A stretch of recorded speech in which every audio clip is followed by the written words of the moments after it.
నమస్కారం. గుడ్లవల్లేరు ఇంజనీరింగ్ కాలేజీలో జరిగిన ఘటన వందల మంది ఆడపిల్లల ఆత్మ గౌరవాన్ని, రక్షణని ప్రమాదంలోకి నెట్టేసింది. ఈ ఘటన మీద కూటమి ప్రభుత్వం సిగ్గుతో తలదించుకోకపోగా ఇంకా అక్కడ ఏమి జరగలేదని జిల్లా ఎస్పీ గారితో ప్రకటన చేయిస్తా ఉన్నారంటే ఆడపిల్లల ఆత్మ గౌరవం అంటే మీకు లెక్కలేదని, ఆడపిల్లల రక్షణ మీద మీకు బాధ్యత లేదని మీ యొక్క బాధ్యత రాహిత్యమైనటువంటి ప్రకటన చాలా స్పష్టంగా తెలియజేస్తా ఉంది. వందల మంది విద్యార్థులు నేటి నుంచి పెద్ద ఎత్తున ధర్నాలు చేస్తూ ఉంటే, నిరసన తెలియజేస్తూ ఉంటే ఏమీ జరగలేదని జిల్లా ఎస్పీ గారితో మీరు ప్రకటన జారీ చేయించారంటే ఇది ఎంత దుర్మార్గం. అంటే సామాన్య విద్యార్థులు అయితే మీ దృష్టిలో వాళ్ళ మీద బాధ్యత ఉండదా? సామాన్య విద్యార్థులు పోరాటం చేస్తే మీరు పట్టించుకోరా? సెలబ్రిటీ మహిళ హనీ ట్రాప్ చేస్తే కాదాంబరి కాత్యాయని మీద ఉన్న ప్రేమలో 1% కూడా మీకు వందల మంది విద్యార్థుల యొక్క ఆవేదన మీద లేదా? కాదాంబరి కాత్యాయని మీద మీకు అంత ప్రేమ ఏంటి? సామాన్య విద్యార్థుల మీద మీకు కనీసం బాధ్యత ఉండదా?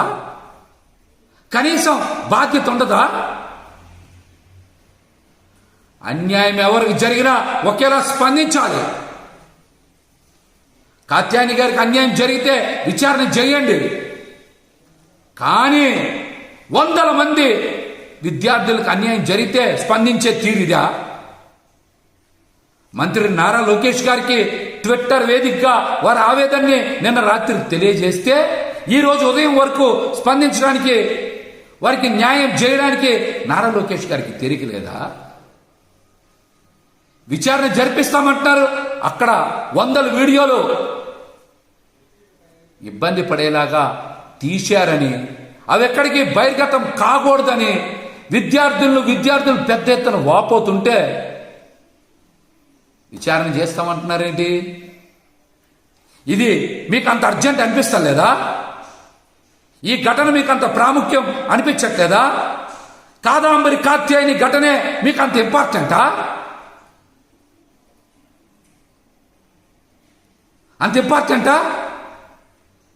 వందల మంది విద్యార్థులు జీవితంతో చెలగాటం జరుగుతూ ఉంటే స్పందించే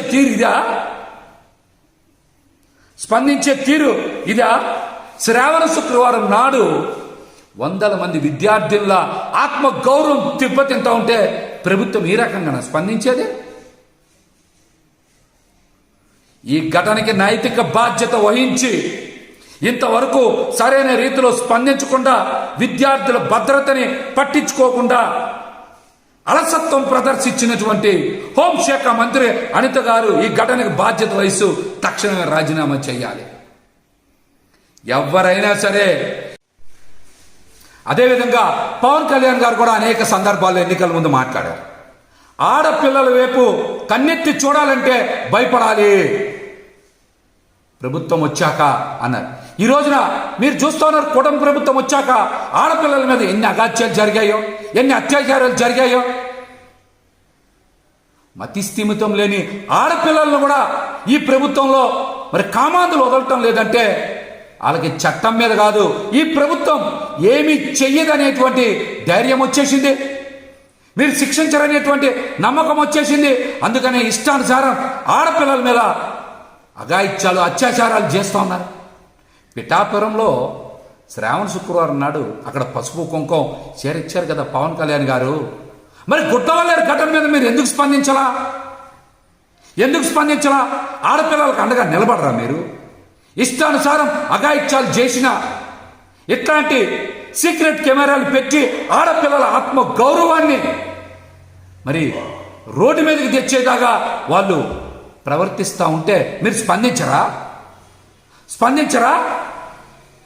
దీనికి కూడా మీరు స్పందించాలి, బాధ్యత వహించాలి. పదవి తీసుకొని మీరు అధికారాన్ని అనుభవించడం కాదు, బాధ్యతగా మీరు ఆడపిల్లలకి అండగా నిలబడకపోతే మిమ్మల్ని ఖచ్చితంగా ఈ రాష్ట్రంలో మహిళలందరూ కూడా బహిష్కరిస్తారని కూడా ఈ సందర్భంగా తెలియజేస్తున్నా.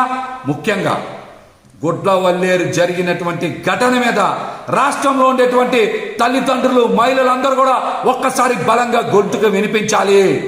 ఈ ప్రభుత్వం కళ్ళు తెరిచేలాగా మీరు నిరసన తెలియజేయాలి. లేకపోతే ఈ ప్రభుత్వంలో మహిళల మీద, విద్యార్థుల మీద, అదేవిధంగా యువతల మీద అఘాయిత్యాలు పెరిగిపోతాయని కూడా ఈ సందర్భంగా తెలియజేస్తున్నా. అదేవిధంగా జగన్మోహన్ రెడ్డి గారు కూడా మరి మహిళల రక్షణ కోసం దిశ చట్టం తెచ్చారు. దిశ పోలీస్ స్టేషన్ని ఏర్పాటు చేశారు. మీరేం చేశారు?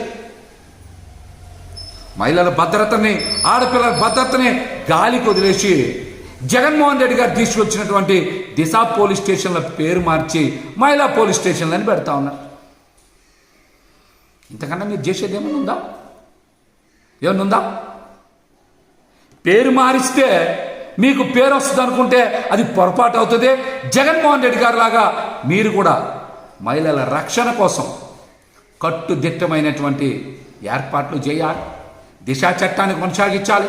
దిశ పోలీస్ స్టేషన్లని కొనసాగించాలి.